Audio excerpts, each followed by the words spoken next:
E tem um monte de atacante sendo oferecido nos últimos dias para o Palmeiras no vídeo de hoje do canal do Nicola. Vou dar detalhes sobre essa história. Quero falar também sobre Ezequiel Barco, atacante argentino que pertence ao Atlanta United. Será que ele pode pintar no São Paulo? Bora falar ainda a respeito de Corinthians. Lucas Alário tem chance no Timão? E Diego Costa, como é que ficou essa questão? Bora completar com informações importantes no Flamengo. Quero te afirmar que Romero foi sugerido ao rubro-negro. Vou também trazer atualizações importantes sobre Bruno Henrique. Será que ele pode deixar a Gávea?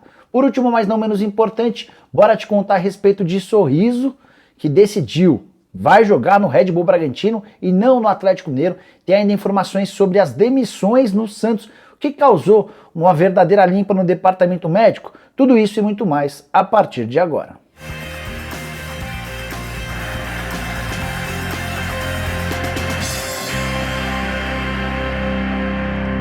Fala aí pessoal, sou o Jorge Nicola, bem-vindos a mais um vídeo do canal, bem bacana ter vocês por aqui. Antes de começar a passar todas as informações, deixa eu só me apresentar, sou Jorge Nicola, jornalista esportivo e criei esse canal no YouTube para deixar você super bem informado sobre as coisas do futebol, para não perder nada de mercado de transferências, bastidores, finanças e muito mais. É bem fácil, é só clicar nesse botãozinho vermelho de inscreva-se, ative também as notificações, fechado? Bom, bora começar esse vídeo, não sem antes dividir uma última dica importante. A Copa São Paulo de Júnior está chegando no seu momento decisivo e que tal fazer uma aposta com a melhor cotação do mercado? Na aposta ganha, além das melhores odds, você ainda pode fazer o saque via Pix de tudo aquilo que você ganhar, de maneira rápida, fácil e super segura. Então não perca tempo e pegue agora mesmo o link que eu vou deixar no comentário fixo para que você possa entrar no site da Aposta Ganha, fazer seu cadastro e principalmente ganhar uma aposta grátis. E se você já tem cadastro na Aposta Ganha, é bem simples. Acesse o site, entra no chat e coloca o cupom Nicola Grátis para ter direito também a essa aposta grátis. Lembrando que vocês têm 24 horas para fazer o resgate dessa aposta grátis. Não fiquem de fora dessa. Tenho certeza que vocês vão se dar muito bem na Aposta Ganha. Agora sim, bora começar o vídeo com o tradicional giro de notícias e a primeira informação diz respeito à final da Supercopa do Brasil entre Atlético Mineiro e Flamengo. A decisão deve ocorrer em Brasília. Os dois clubes já foram avisados sobre a intenção da CBF de levar a decisão pro Mané Garrincha. Existiam outras alternativas, como por exemplo os Estados Unidos, mas o favorito hoje é a cidade de Brasília. Bora falar também sobre a final da Copinha, que não vai acontecer no Pacaembu em 2022. A Federação Paulista de Futebol estuda alternativas. Se, por exemplo, Palmeiras ou São Paulo estiverem na final e enfrentarem adversários do interior ou de outros estados, a decisão pode ser no Morumbi, em caso do São Paulo, ou no Allianz Parque, no caso do Palmeiras. Seguindo com notícias do mercado, quero contar que Salcedo, que foi oferecido para Palmeiras e Flamengo, está muito perto de virar reforço do Toronto FC do Canadá. Com a chegada do mexicano ao time canadense, fica ainda mais complicada a situação do Soteldo por causa do limite de estrangeiros. O ex-meio atacante do Santos está com um cartaz bem pequeno pelos lados do Toronto. Para completar, bora contar que o Cruz Azul do México fez uma proposta oficial para levar o Léo Pereira, zagueiro do Flamengo. Só que o Flamengo considerou a oferta baixa, alegou que tem poucos zagueiros no seu elenco e descartou qualquer possibilidade de negócio.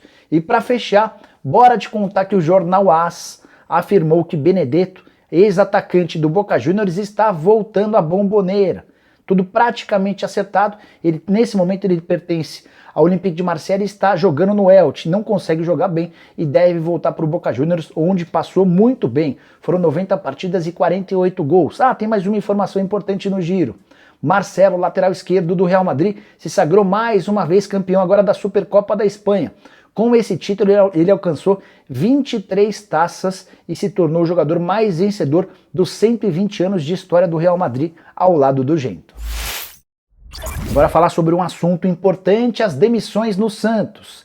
Há exatamente uma semana e um dia, o Peixe anunciou uma enorme reformulação no seu departamento médico. Foram 6 demissões, de 2 médicos, 3 fisioterapeutas e de uma nutricionista.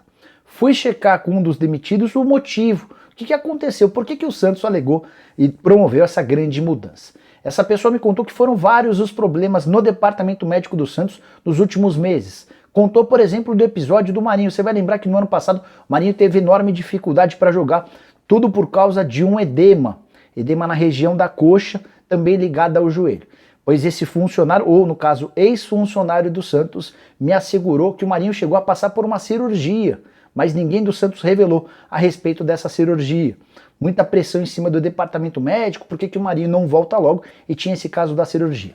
Outra novidade importante que eu quero contar para vocês, o Kaique, zagueiro revelado na base do Peixe, chegou a se contundir. 10 dias depois de contusão, ele voltou aos campos de forma precipitada. Acabou agravando essa lesão e demorou mais um tempão para voltar. Outra situação que causou enormes críticas ao departamento médico. Mas essa pessoa com quem conversei, que pediu anonimato, me assegurou que um dos motivos, talvez a gota d'água para a demissão, para essa reformulação no departamento médico, foi o fato de que essa equipe, esse staff, não concordava com a chegada do Ricardo Goulart do ponto de vista físico. Vale a lembrança de que o Goulart, a principal contratação do Peixe para a temporada, retirou recentemente 80% do menisco de um dos seus joelhos. E a preocupação do staff, dessa galera que foi demitida, é de que o Ricardo Goulart não tenha condição de se manter em alto nível. O Santos acabou ignorando essas sugestões e fez uma ampla reformulação, inclusive já anunciou novidades. O novo homem forte do departamento de futebol é o médico Guilherme Dilda, que estava no Palmeiras há algum tempo atrás. Outra contratação recente anunciada pelo Santos foi a do Jomar Ottoni, que também trabalhou no Palmeiras. Ele é fisioterapeuta e vinha trabalhando de forma particular com o Ricardo Goulart. Bora contar agora que o Red Bull Bragantino venceu a disputa com o Atlético Mineiro pelo atacante Sorriso, que pertencia ao Juventude. Os dirigentes do Galo até adotaram nos últimos dias um discurso de que não tinham a intenção de contratá-lo, mas posso te assegurar que houve uma proposta oficial do Atlético Mineiro para com o Juventude. No final das contas, o Red Bull Bragantino acabou levando, vai desembolsar 5 milhões de reais por 80% dos direitos econômicos. O Sorriso é esperado terça-feira em Bragança Paulista para a realização dos exames médicos e assinatura do contrato, que vai ter 5 anos de duração. Dessa maneira, sem o Sorriso, poderemos ver até nos próximos dias o Atlético retomando as conversas com o Pavon, atacante de 27 anos de idade, que vive os últimos meses do seu contrato com o Boca Juniors. O Atlético não esconde a necessidade de melhorar e ampliar seu elenco, e o Pavon poderia ser uma alternativa, especialmente depois do acordo do Sorriso com o Red Bull Bragantino. Agora, com mais informação exclusiva, quero te contar a respeito das possibilidades dos irmãos Romero, o Oscar e o Ángel Romero. O Ángel Romero, que já jogou no Corinthians, tem uma proposta oficial do Boca Juniors, embora ele ainda não tenha aceitado essa oferta, não assinou o contrato. Tudo porque o nome dele foi sugerido ao Flamengo e, de acordo com uma fonte minha muito próxima do Ángel Romero, o Flamengo pediu alguns dias para pensar. Então a ideia do staff do Romero é aguardar por uma decisão do Flamengo antes de se acertar com o Boca Juniors. O Oscar e o Ángel não escondem a vontade de jogar no futebol brasileiro, embora tenham propostas especialmente da América do Sul. E se o Ángel está mais perto do Boca Juniors, o Oscar, que não tem oferta do gigante argentino, pode acabar pintando no Brasil. O Regis Marques, que é o representante da dupla em território nacional, tem conversado com alguns times daqui na tentativa de colocar o meio atacante, que já passou pela China, entre outros clubes, para jogar em um clube grande do futebol brasileiro. E a pergunta que fica é se Oscar e Ángel Romero caberiam no seu time do coração. Use o espaço para comentários para dizer o que você pensa a respeito do assunto, beleza? Ah, tem mais uma informação super importante do Flamengo. Nesse domingo, o Bruno Henrique usou suas redes sociais para postar uma imagem enigmática, uma imagem em que aparece a palavra saída. Ele também faz uma legenda, dando a entender de que pode estar deixando o Flamengo. Conversei com o empresário dele, com o Denis Ricardo. Num primeiro momento, o Denis disse que não tinha nada demais. Depois eu perguntei para o empresário do atacante se o Bruno Henrique tem proposta, se dá para cravar que ele fica. E a resposta do Denis Ricardo foi a seguinte, abre aspas: é chato falar desse assunto, pois conversei com várias pessoas e oficializar ou divulgar seria irresponsabilidade da minha parte. Mas o Bruno sempre é assunto para vários mercados quando abrem as janelas, fecha aspas. Só para arrematar, o Flamengo já perdeu o Kennedy devolvido ao Chelsea. O Flamengo tem uma proposta oficial do Al Hilal pelo Michael. Se perder também o Bruno Henrique, seriam muitas baixas para o mesmo setor. Você venderia o Bruno Henrique por qual valor? 35 milhões de euros é o valor da multa rescisória e ele tem contrato longo até 2023. Quero falar agora sobre o São Paulo e a busca do tricolor por um atacante de velocidade para atuar pelos lados do campo. é a grande prioridade do Rogério Ceni desde o ano passado. E isso se tornou ainda mais latente depois da saída de jogadores com essa característica. O Rojas e o Galliano, que não eram titulares, muito longe disso, tinham pelo menos velocidade e eram bons no 1 contra 1. Os dois saíram e nesse exato momento o elenco do São Paulo não conta com nenhum jogador com essa função. Todos os reforços do meio para o ataque que chegaram não são velocistas. Casos do Nicão, do Alisson e do Patrick.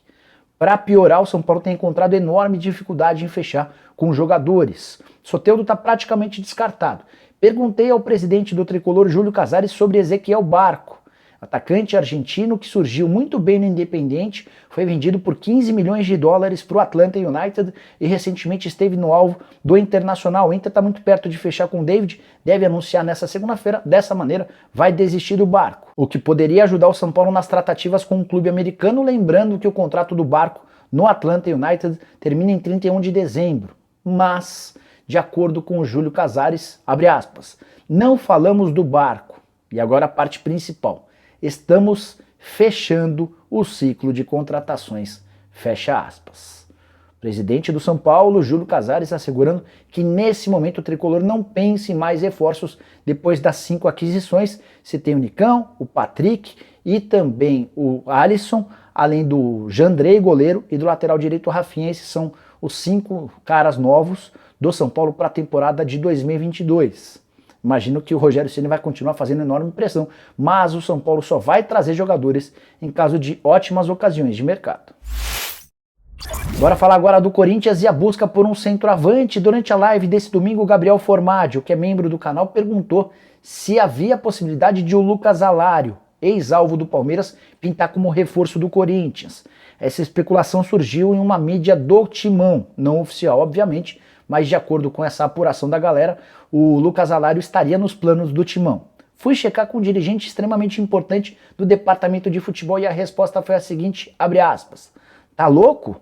De onde tiram essas histórias? Meu Deus, fecha aspas. Acho que diante de tanta disposição em negar, dá para assegurar que o Lucas Alário não faz parte dos planos. De fato, não faz muito sentido, até porque o Corinthians busca centroavantes em que não exista a necessidade de investimento para aquisição dos direitos econômicos. Até por isso, dá para descartar a possibilidade de o Arthur Cabral ser contratado, o jogador que pertence ao Basel, e o clube suíço quer 20 milhões de euros para negociá-lo. Só que, se esse dirigente respondeu de forma tão rápida e de forma tão negativa a respeito do Lucas Alário, quando eu perguntei sobre o Diego Costa, essa pessoa desapareceu. E eu quis argumentar ou colocar no assunto que o Diego Costa nesse domingo rescindiu seu contrato de forma oficial com o Atlético. E eu perguntei se já dava para imaginar algum avanço nas tratativas com o Corinthians. Esse dirigente que sempre me responde sobre absolutamente tudo desapareceu, não respondeu mais absolutamente nada, o que me faz entender que as conversas entre Corinthians e Diego Costa seguem avançando e a gente pode ter novidades muito em breve. Bora fechar o vídeo para falar sobre o Palmeiras e a busca por um centroavante, que tem rendido muitas cornetadas a Leila Pereira e a Anderson Barros. Em pouco mais de um mês à frente do Palmeiras, a Leila já conseguiu queimar seu filme por não ter trazido um camisa 9 de peso. E restam poucos dias até o prazo final para inscrições de atletas de olho no Mundial. Esse prazo termina no dia 24 de janeiro. O que eu quero contar para vocês é que nos últimos dias dezenas de atacantes foram sugeridos ao Palmeiras até por conta dessa urgência alviverde na busca por um centroavante. Quase todos os nomes descartados de pronto. Só para citar alguns, Gigliotti, que nesse final de semana se acertou com o Nacional do Uruguai. Antes de fechar com o clube uruguaio, ele foi oferecido ao Palmeiras, nem foi levado em consideração. O Palmeiras também recebeu algumas semanas atrás a possibilidade de ter Gilberto, que fechou com o Al-Ahly, inclusive no final de semana marcou 2 gols na vitória do time dele na Arábia Saudita. Também não foi levado muito adiante. Germancano, assim como quando ele veio ao Brasil antes de fechar com o Vasco, foi oferecido ao Palmeiras. Dessa vez houve um novo contato e de novo o Palmeiras não levou a situação adiante. Já o Pedro Raul, que teve conversas nos últimos dias com o Vasco, foi ofertado ao Palmeiras, também não agradou. Isso sem falar no Everaldo, centroavante que está jogando no futebol japonês, o Bauman, argentino, que chegou a negociar também com o Ceará, Silvio Romero, novo reforço do Fortaleza. Todos esses nomes não acabaram empolgando nem a comissão técnica nem a diretoria. Posso te assegurar também que Diego Costa mais uma vez foi sugerido. No ano passado houve até uma reunião entre representantes do Palmeiras e o Diego Costa, mas apesar de estar livre no mercado, Diego Costa está descartado pela comissão técnica, no caso pelo Abel Ferreira, e também pela presidente Leila Pereira. O Abel é contrário à ideia de trazer um reforço de peso que chegue com um currículo de confusões. O Abel não quer um jogador problemático, que possa eventualmente fazer bico por estar no banco de reservas. Uma das coisas que ele mais preza é a união, a boa relação entre os atletas, por isso o nome do Diego Costa está completamente descartado. O Elkson, centroavante, artilheiro do futebol chinês, foi sugerido também, mas também não agradou, não acabou convencendo. Enfim, tá bem difícil para o Palmeiras encontrar um centroavante que atenda a todas as reivindicações e necessidades, para desespero do torcedor alviverde. Bom, pessoal, eram todas essas as informações que eu queria dividir com vocês no vídeo de hoje do canal do Nicola. Espero que vocês tenham curtido o vídeo e deixem like. Quem ainda não se inscreveu no canal, vai apertar esse botãozinho vermelho de inscreva-se. Inscrevam-se também no canal de cortes que a gente criou aqui do Nicola, para que você que perdeu algum vídeo possa ter acesso ao conteúdo específico do seu time do coração, beleza? A gente se vê de tarde com mais notícias. Tchau, tchau!